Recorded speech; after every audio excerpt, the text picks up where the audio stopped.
It's your first day at work. How do you make a great first impression? What do you wear? How do you interact with your coworkers? What do you say to the boss?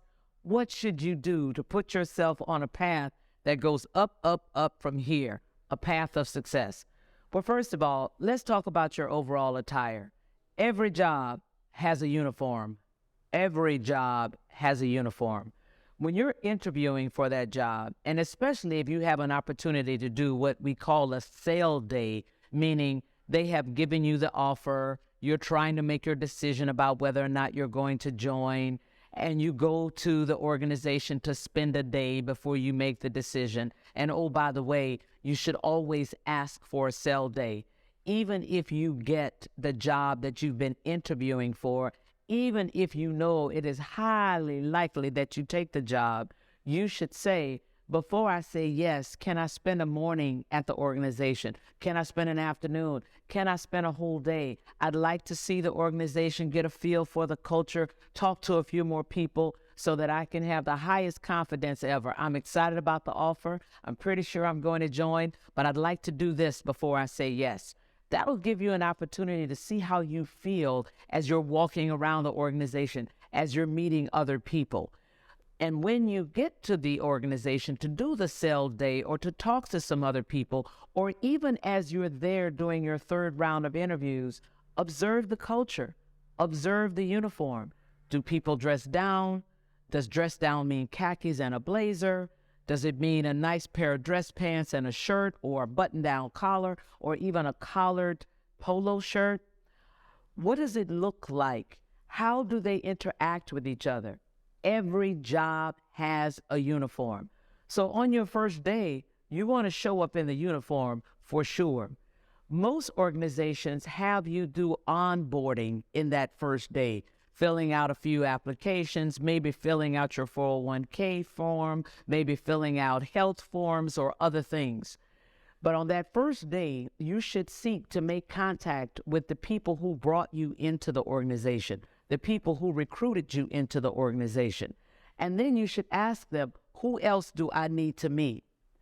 Who else besides my team do I need to make sure I get to know or that I touch in this first month? Once you get to your desk, then you make it your business to go around the floor or whoever your team is, wherever your team is located, and say, hi, I'm Carla. This is my first day. I'm excited to be with you all. Would love to get to know a little bit more about what you do. How long have you been here? I'm looking forward to working with you. If you can get 2 or 3 together at the same time, have that conversation with 2 or 3. If not, I'm a big fan of walking around, especially if it's a small group.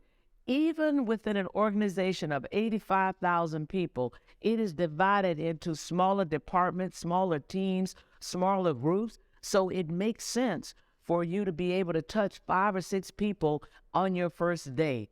If for some reason you're starting on a day when everyone is out, or you work in an organization where people travel, then it's perfectly fine to send an email out to the 5 or 6 people that aren't there that day and say, hi, I'm Carla Harris. I'm happy to be starting. I'm going to be working with you all going forward. I can't wait to be a part of this amazing team. And then you start to try to touch each of them individually to see if you can set up a 15 or 20-minute coffee. I'm a huge fan of coffee chats because you can do those in small bite sizes where you can drive the conversation. If you don't know someone, it's really hard to go for a 60-minute breakfast or a 60-minute lunch and fill all of that time unless you are quite a talker and that person is quite a talker. But anybody will give you 15 or 20 minutes, and anybody, meaning you, would have 15 or 20 minutes worth of content and questions that you would like to ask. So that's how you start to get to know all of your coworkers. First, go back to the person that recruited you and get their advice on who those people are. Then you make it your business to go out and shake each of those hands. When you start to go into meetings with your teams, especially if you are in a hybrid environment, make sure that you come to that Zoom prepared with a question, or you come to that Zoom a little bit early so that as people come onto the Zoom, You can say, hi, I haven't had a chance to meet you, but I'm new to the team. So that's how you also identify yourself, even in a hybrid environment. A hybrid environment is no excuse to not build your network. People are more than willing to do a 10, 15, even a 5-minute Zoom or a coffee Zoom as much as they are going into the office. But if I'm new into an organization and I know that we have a hybrid working style, then I would definitely recommend that you go into the office more often than not in the early days so you can get a chance to touch, taste, and feel, as I like to say, those people who are coming into the office. It will give you an opportunity to assess the rhythm.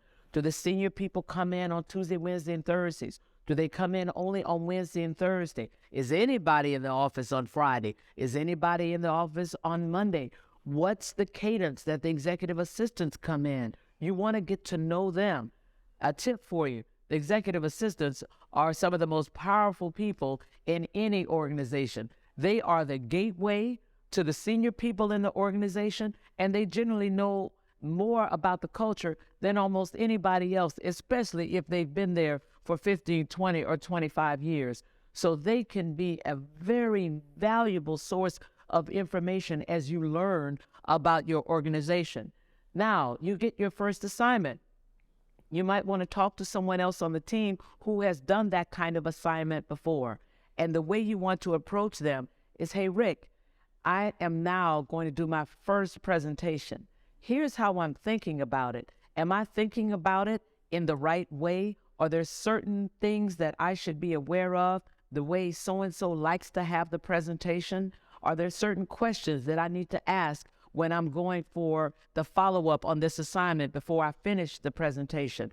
Are there certain words, certain language that you all use when you're making the presentation? That's what you should do as you're getting prepared for that first assignment. And if you have to present that assignment, now you go to a couple of people on your team and you say, can you give me 5 minutes? I have to give this presentation on this assignment. I think I got it nailed, but because it's my first one, I want to make sure, and I value your opinion and your perspective. So can you give me 5 minutes? And you give them the 5-minute version of the presentation. Even if it's a 30-minute presentation, you give them the 5-minute version.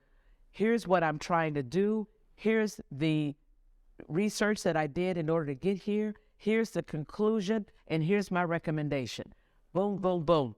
The 5-minute version, which you will expand to 30 minutes once you're giving the presentation in front of a broader audience. Leverage the resources, leverage the relationships that you're building in those first couple of weeks to propel you through your first 90 days. Go get them.